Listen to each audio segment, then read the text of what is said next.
Hello mga karelasyon. Ladies, ang topic natin ngayon ay ang mga 10 bagay na napapansin ng lalaki sa mga unang 5 minuto ng inyong pagkikita. So, kung gusto mong malaman ang mga ito, manood ka. Whoops, disclaimer tayo, hindi ko nilalahat. So, diretso na tayo sa number 1. Ito yung kung paano ka humawak ng awkward moments. Halimbawa na lang, huminto ang usapan. Pareho kayong natahimik.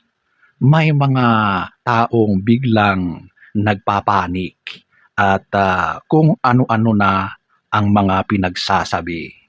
Pero may mga babaeng ngumingiti lang, chill na chill lang, at kusa ring bumabalik yung rapor o usapan.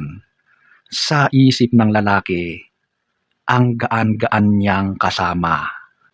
Number 2, kung gaano ka mabilis mainis sa mga maliliit na bagay o aberya.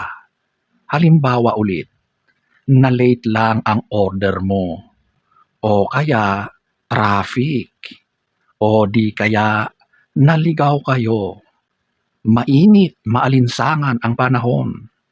Sa loob lang ng ilang sandali, makikita na agad kung madali ka bang maapektuhan, ma-stress.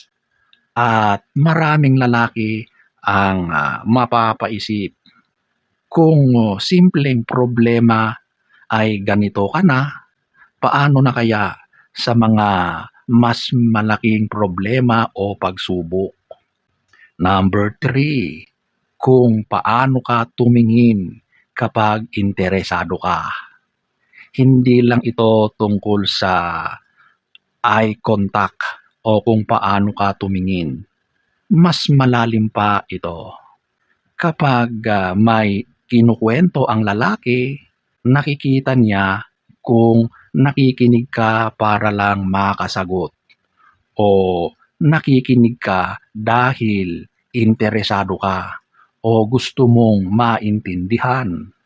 Magkaiba ito at mabilis itong napapansin ng lalaki. Number 4, kung paano ka humawak ng hindi planadong sitwasyon.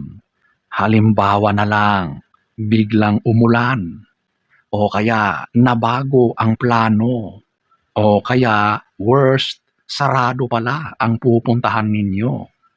Merong mga taong sira na agad ang buong araw. Pero may mga babaeng sige lang, chill lang, relax lang. Sa halip na magalit, ay hahanap ulit ng ibang gagawin o kaya alternative na diskarte. Ang ganitong ugali ay nagbibigay ng pakiramdam na madali kang makasama sa buhay. Number 5, kung marunong kang maging present, lalo na sa isang sitwasyon. Hindi lang ito tungkol sa phone habits o cellphone. May mga taong kaharap ka, pero halatang nasa ibang lugar ang isip mo. At mayroon ding taong kapag ikaw ang kausap, makikita mo na ikaw lang talaga ang pinapakinggan. Talagang nakikinig siya. Sa mga unang minuto, ramdam na ito ng lalaki. Nakikita niya kung ikaw talaga ay interesado rin sa kanya. Number 6, kung paano ka magsalita tungkol sa ibang tao. So, habang nagkukwentuhan kayo, napapansin ng lalaki kung paano mo ilarawan ang ibang tao. Kung puro paninira, kung puro reklamo, o marunong kang magsalita ng may respeto kahit wala sila. Dahil madalas, iniisip ng lalaki, Kung ganito siya magsalita tungkol sa iba, ganito rin kaya siya magsalita tungkol sa kanya kapag hindi kayo magkasama? Number 7, kung marunong kang tumanggap ng pagkakamali. Example na lang, nagkamali siya ng pangalan, nalito sa schedule, may nasabing mali, ngingiti ka lang ba o ipapahiya mo agad? Sa maliliit na sandaling iyan, nakikita na niya kung ligtas ba siyang magkamali kapag kasama ka. Number 8, kung marunong kang mag-enjoy ng hindi kailangang maging bongga, perfect ang lahat. Walang perpekto. Walang perpekto na kainan, restaurant. Walang perfect na panahon. Walang perfect na pagkain. Pero masaya ka pa rin. At ito ay nakikita ng lalaki.